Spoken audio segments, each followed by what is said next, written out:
ஓம் சக்தி, ஓம் ஆதிபரா சக்தி, ஓம் சக்தியே, மறுவூர் அரசியே, நல்லதே நினைப்போம், நல்லது மட்டுமே நினைப்போம். சக்தி வாக்கு பிள்ளைகளுக்கு இந்த ஆதி சக்தியின் ஆசீர்வாதம் என்றுமே முழுமையாக கிடைக்கும். பிரச்சனைக்கு ஒரு அவசரமான செய்திகளை நான் கொண்டு வந்திருக்கின்றேன். என் தங்கமே, உன்னுடைய குலதெய்வத்தின் வாசலில் நின்று கொண்டு உனக்கு ஒருவர் இது போன்ற ஒரு காரியத்தை செய்து கொண்டிருக்கிறார்.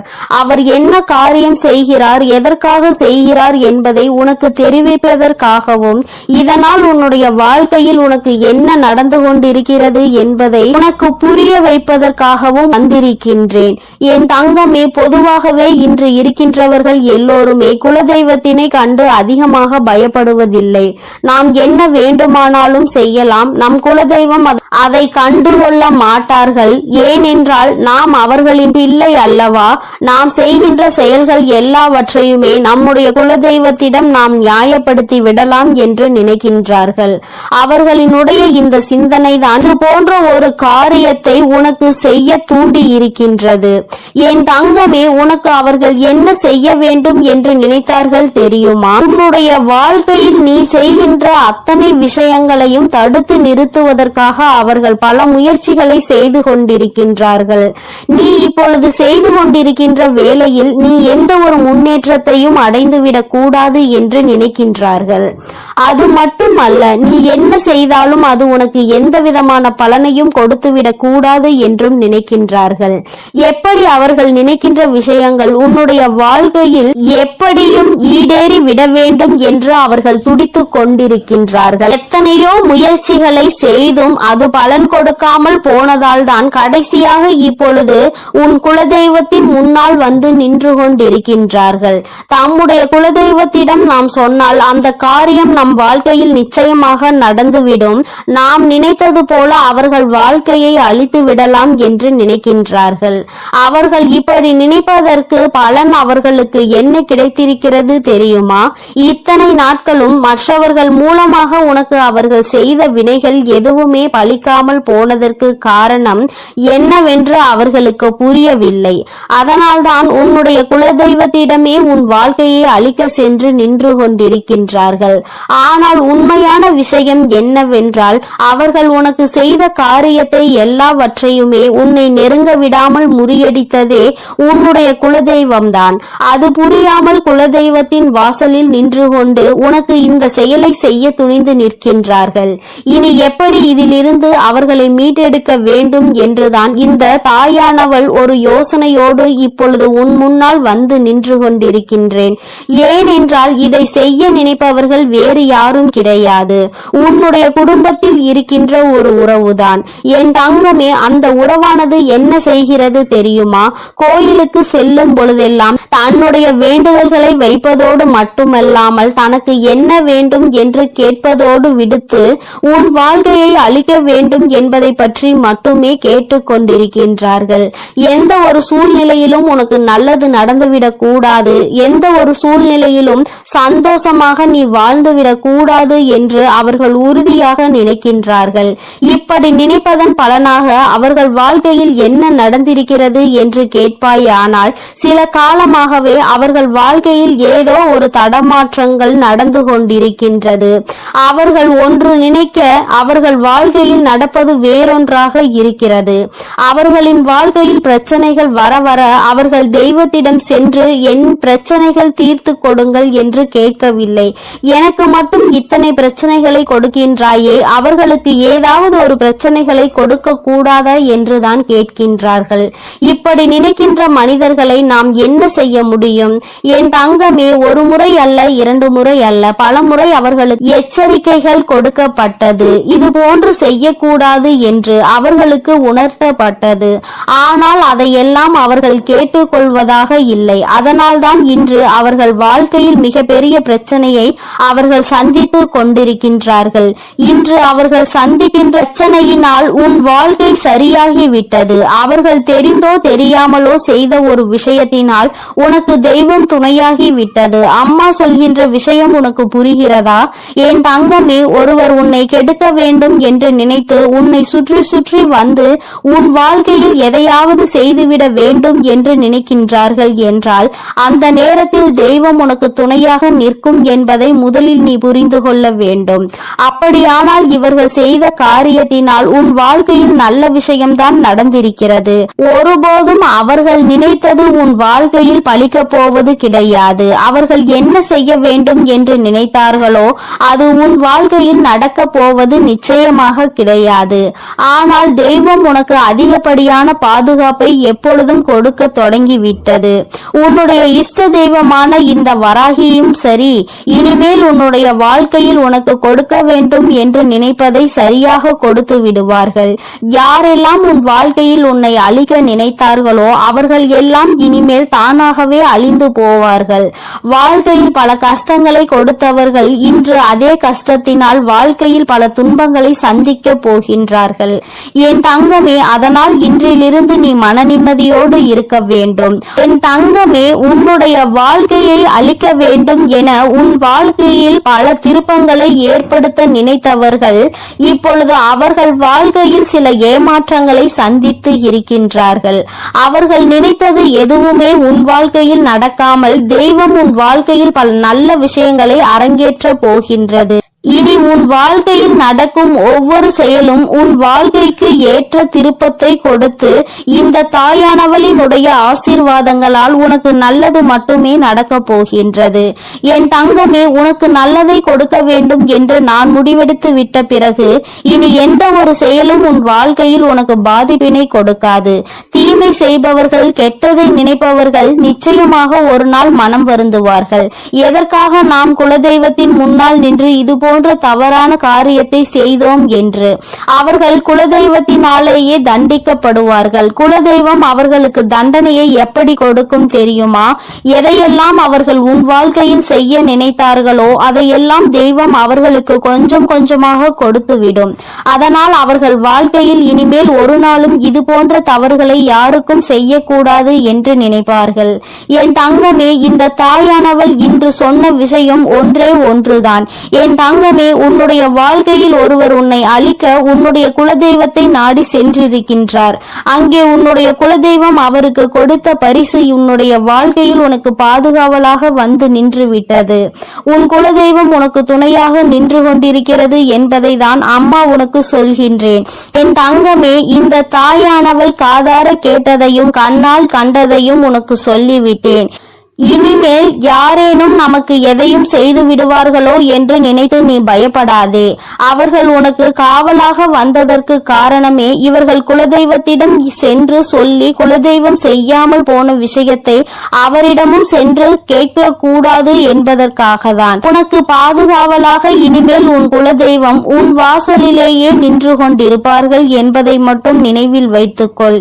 இனி என்றுமே உன்னுடைய வாழ்க்கையில் உனக்கு முழுமையான சந்தோஷம் மட்டுமே கிடைக்கும்.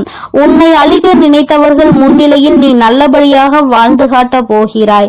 என் தங்கமே, உன்னுடைய குலதெய்வத்தினுடைய ஆசீர்வாதத்தோடு உன் வாழ்க்கையில் இனி எல்லாமே உனக்கு நன்மையாக மட்டுமே நடக்க போகிறது. அவர்கள் எப்பொழுதும் உன்னை பாதுகாத்து கொண்டும் அரவணைத்து கொண்டும் இருக்கின்றார்கள்.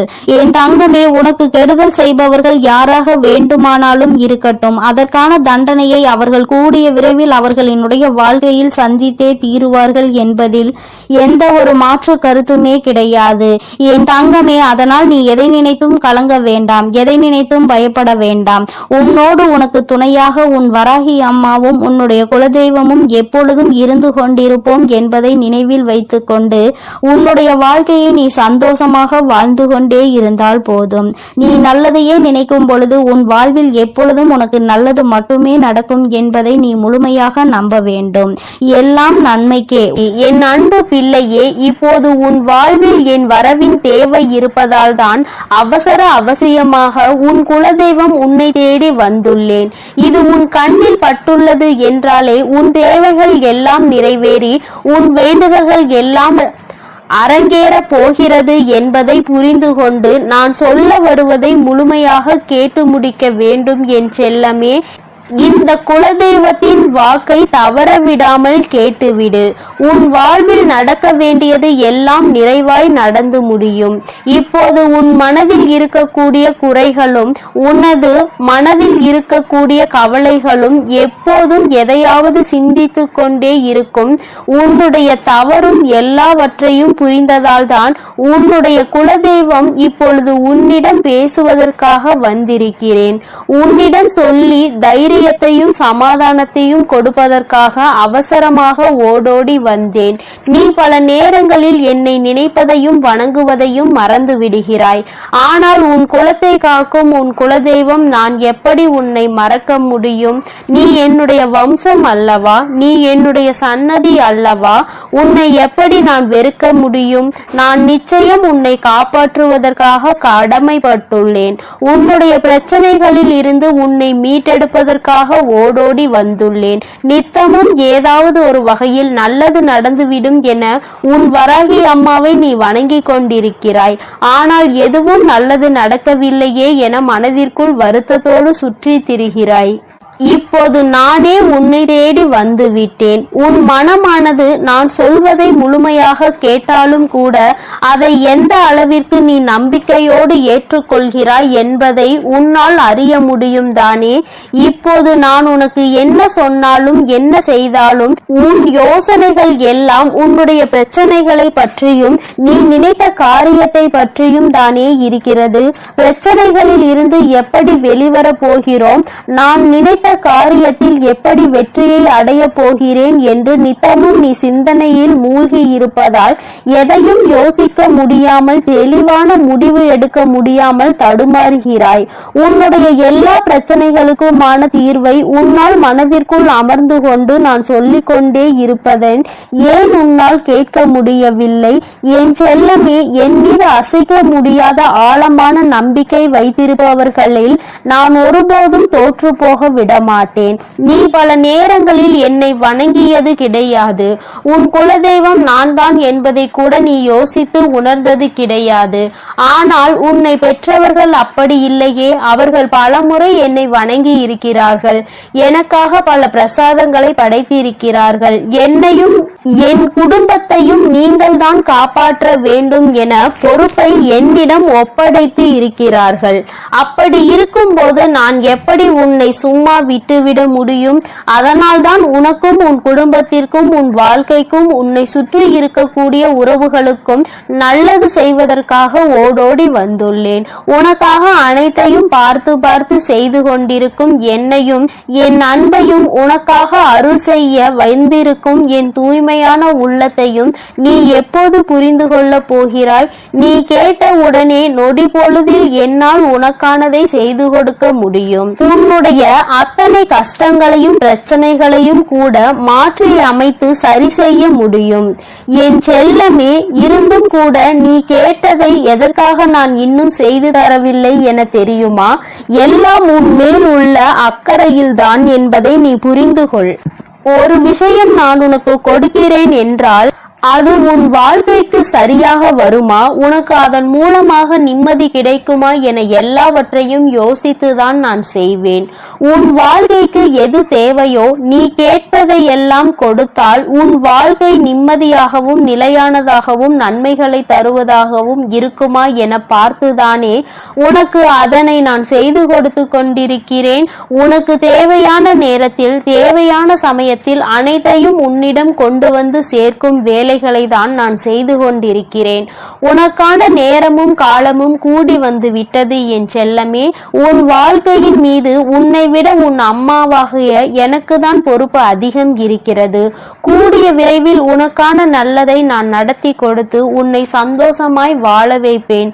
அதுதானே எனது கடமையும் பொறுப்பும். நிச்சயமாக என் ஆசீர்வாதத்துடன் நீ ஆசைப்பட்டது எல்லாம் உன்னிடம் கொண்டு வந்து சேர்க்க வேண்டியது என்னுடைய பொறுப்பு. தேவை தேவையில்லாமல் பயப்படுவதும் குழப்பமடைவதும் வேண்டாம். நான் இருக்கும் போது உனக்கென்ன கவலை? மனமகிழ்ச்சியோடு இருக்க முயற்சி செய். இறுதி கட்டத்தை நீ நெருங்கி வந்து விட்டாய். என் செல்லமே, உன்னை சுற்றி சுற்றி வந்து உன்னையே பாதுகாத்து கொண்டிருக்கும் என்னை உணர்ந்து கொள்ள முடியாமல் ஏன் இப்படி கஷ்டத்திலும் குழப்பத்திலும் சிக்கி தவிக்கிறாய்?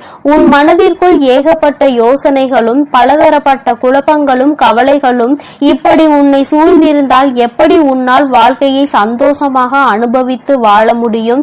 நிம்மதி இல்லாமல் அலைபாய்ந்து கொண்டே இருக்கிறாய்.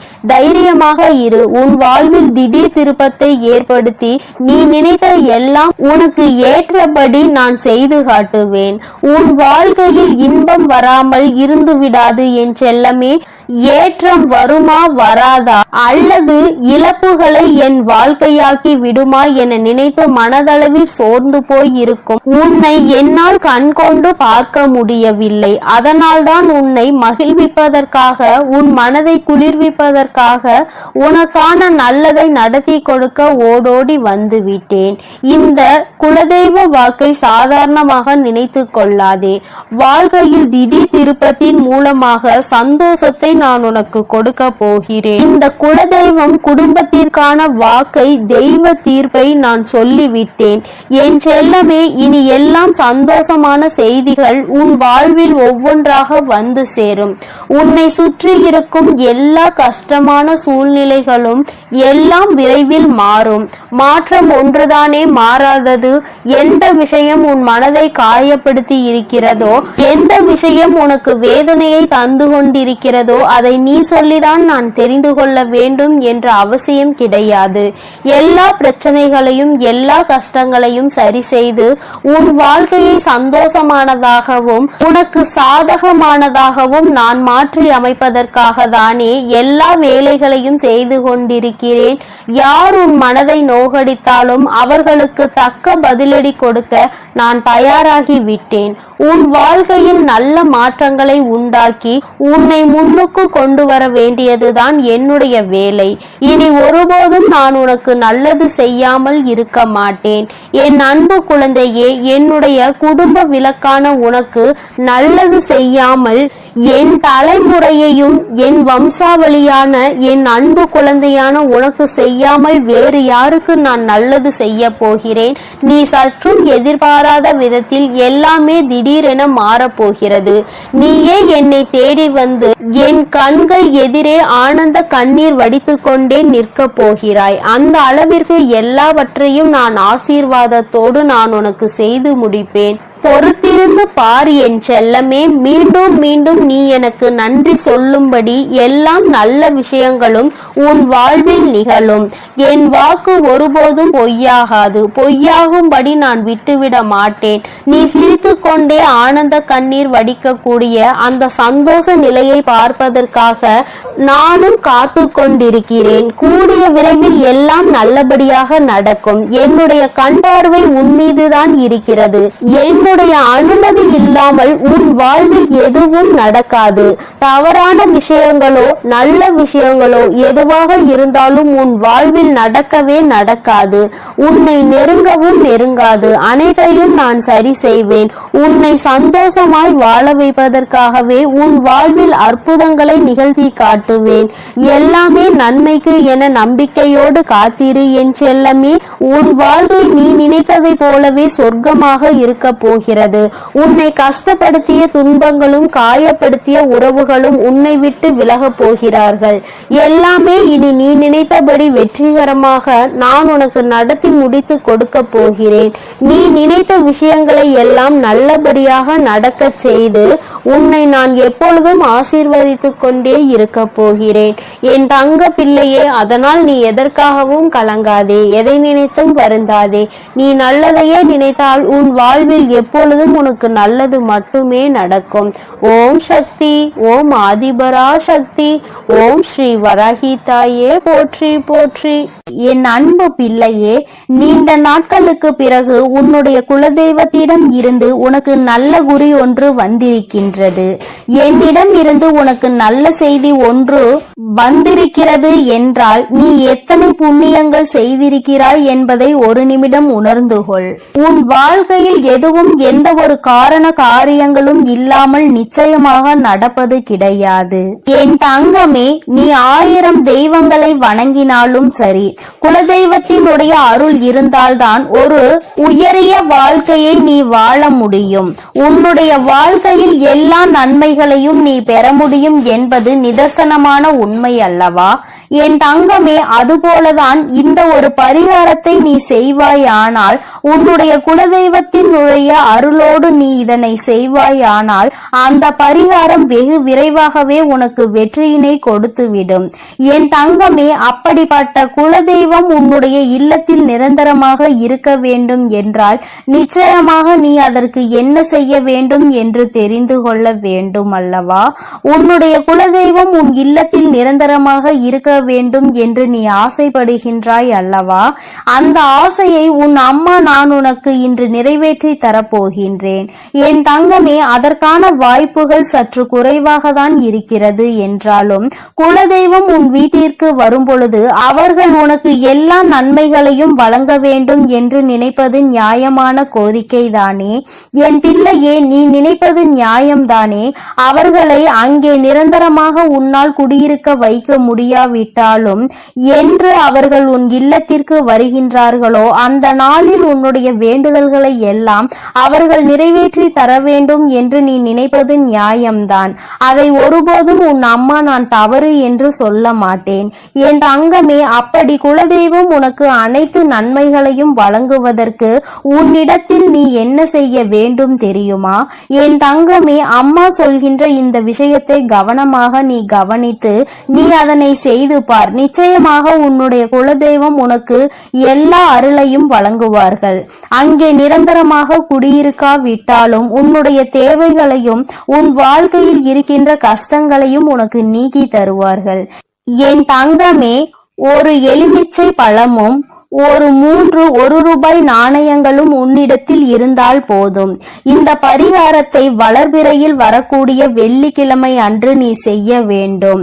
1 அடி அகலமும் 1 அடி நீளமும் கொண்ட மஞ்சள் நிற துணி ஒன்றினை எடுத்துக்கொள். மஞ்சள் நிற துணி உன்னிடத்தில் இல்லை என்றால் வெள்ளை நிற துணியை எடுத்து அதை மஞ்சளில் நன்கு துவட்டி எடுத்துக்கொள். என் தங்கமே, அந்த துணியை நன்றாக சுத்தம் செய்து நீ அதில் நல்லபடியாக பன்னீரில் நனைத்து காய வைத்து விட வேண்டும். அதன் பிறகு அந்த துணியினை விரித்து அதில் 3 1 நாணங்களை முக்கோண வடிவில் வைக்க வேண்டும். குழந்தையே, அம்மா சொல்வது உனக்கு புரிகின்றது என்று நான் நினைக்கின்றேன். 3 நாணயங்களையும் 3 திசையில் நீ வைக்க வேண்டும். ஒன்றுக்கு ஒன்று எதிர் திசையில், இன்னொன்று நடுவில் நீ வைக்க வேண்டும். என் தங்கமே, அதுபோல நீ இதை செய்துவிட்டு அதன் பிறகு அதற்கு மேல் எந்தவித கரும்புள்ளிகளும் இல்லாத சுத்தமான ஒரு எலுமிச்சை பழம் ஒன்றை வைத்து இந்த துணியை பச்சை நிற நூலால் கட்ட வேண்டும். இவ்வாறு செய்யும் பொழுது ஓம் என்ற வார்த்தையோடு உன்னுடைய குலதெய்வத்தினுடைய பெயரையும் நீ சேர்த்து கொள்ள வேண்டும். என் தங்கமே, உன்னுடைய குலதெய்வத்தினுடைய பெயர் உனக்கு தெரியவில்லை என்றால் ஓம் குலதெய்வமே நமக என்று நீ கூற வேண்டும். அப்படி நீ கூற வேண்டும். அப்படி கூறிக்கொண்டே இந்த மூட்டையை நீ கட்டிவிட வேண்டும். நீ கட்டிய இந்த மூட்டையை வீட்டு நிலைவாசலில் நீ மாட்டிவிட வேண்டும். என் தங்கமே, நிலைவாசல் என்பது நான் உனக்கு ஏற்கனவே உன்னிடம் சொல்லி இருக்கின்றேன் அல்லவா, குலதெய்வங்கள் வாசம் செய்கின்ற இடம் என்று. உன்னுடைய குலதெய்வம் அங்கே வாசம் செய்கின்றார்கள் என்றால் நீ அங்கேதானே இதை செய்ய வேண்டும். அம்மா சொல்வது உனக்கு நன்றாக புரிந்திருக்கும் என்று நினைக்கின்றேன். என் தங்கமே, செய்யும் பொழுது மனதிற்குள் முழுவதும் உன்னுடைய குலதெய்வத்தினுடைய அருள் உனக்குள் நிச்சயமாக வந்துவிடும். நீ வாழ்க்கையில் எதையும் சாதித்து காட்டிவிடலாம் என்ற நம்பிக்கை மட்டும் உனக்குள் இருந்தால் போதாது. அவர்களின் மனதையும் நீ குளிர்விக்க வேண்டும் அல்லவா? என் தங்கமே, உன்னுடைய குலதெய்வத்தை மனதார வணங்கி அவர்களினுடைய நாமம் உனக்கு பெயர் தெரிந்தால் அவர்களின் பெயரை சொல்லி நமக என்று சொல். இல்லை என்றால் குலதெய்வமே நமக என்ற பிரணவ மந்திரத்தை முன்னால் சேர்த்து நமக என்று நீ சொன்னால் போதும். என் தங்கமே, உனக்கு ஒரு சந்தேகம் ஏற்பட்டிருக்கலாம்.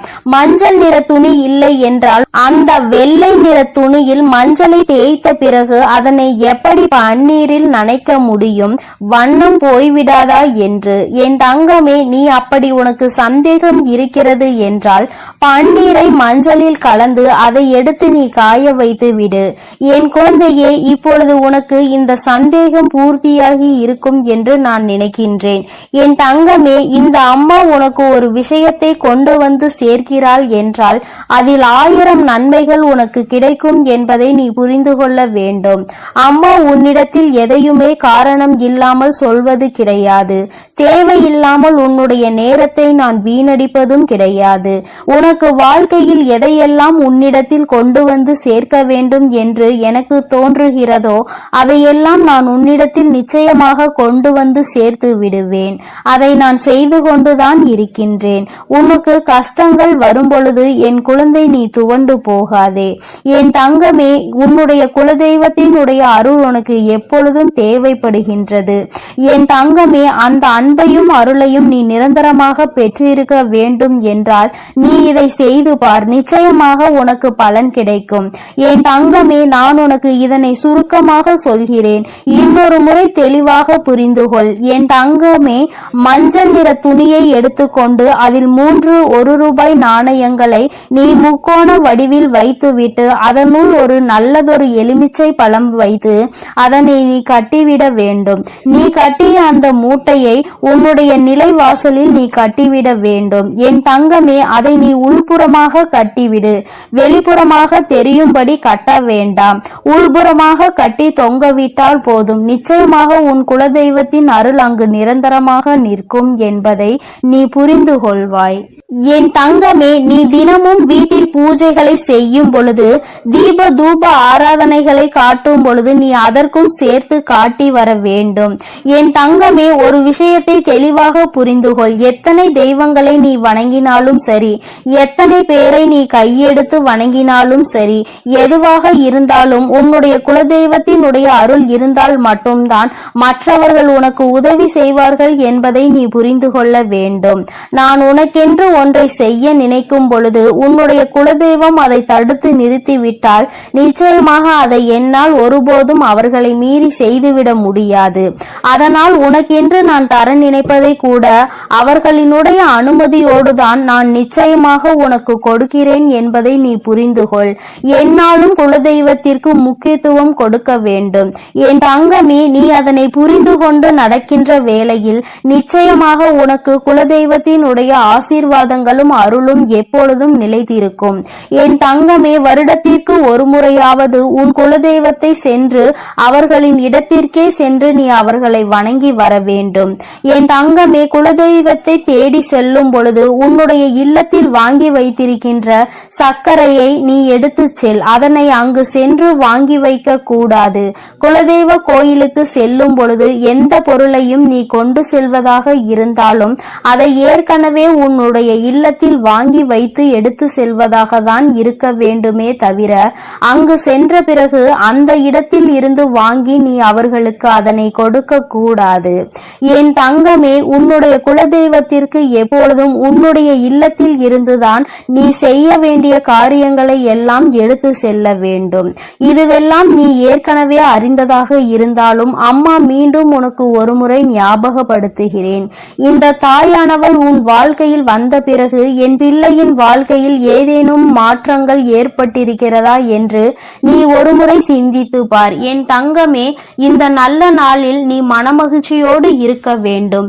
எந்த ஒரு விஷயத்திலும் மனம் கலங்காமல் நீ நிச்சயமாக உன்னுடைய பூஜைகளை எல்லாம் நல்லபடியாக செய்து முடிக்க வேண்டும். உன்னுடைய நம்பிக்கையை ஒருபோதும் நீ குறைய விட்டு விடாதே. உன்னுடைய மனதிற்கு எல்லாமே நல்லபடியாக தான் நடக்கும் என்பதில் எந்த ஒரு மாற்று கருத்துமே கிடையாது. நல்ல எண்ணங்களையும் நல்ல சிந்தனைகளையும் கொண்ட என்னுடைய பிள்ளை வாழ்க்கையில் நிச்சயமாக நல்லதொரு நிலையை நீ அடைய போகின்றாய். நீ நினைத்த விஷயங்கள் எல்லாம் உன் கைகளில் வந்து சேரப் போகின்றது. அம்மா சொல்வதையெல்லாம் உடனடியாக நடக்கவில்லை என்றாலும் அது வெகு விரைவாகவே உன் வாழ்க்கையில் நடக்கும். உன்னுடைய நம்பிக்கையை எந்த அளவிற்கு நீ உயர்த்தி கொள்கின்றாயோ அந்த அளவிற்கு அனைத்தும் உன்னை வந்து விரைவாக சேரும் என்பதை நீ மறந்து விடாதே. என் அன்பு பிள்ளைக்கு உன்னுடைய குலதெய்வத்தினுடைய ஆசீர்வாதங்களும் உன் வராகி அன்னையினுடைய ஆசீர்வாதங்களும் எப்பொழுதும் முழுமையாக கிடைக்கும். என் தங்கமே, அதனால் நீ எதற்காகவும் கலங்காதே, எதை நினைத்தும் வருந்தாதே. நீ நல்லதையே நினைத்தால் உன் வாழ்வில் எப்பொழுதும் உனக்கு நல்லது மட்டுமே நடக்கும். ஓம் சக்தி, ஓம் ஆதிபரா சக்தி, ஓம் சக்தி, ஓம் ஆதிபரா. என் அன்பு குழந்தைக்கு இந்த ஆதிபரா சக்தியின் அன்பும் ஆசீர்வாதமும் முழுவதுமாக கிடைக்கும். ஓம் சக்தி, ஓம் ஆதிபரா சக்தி.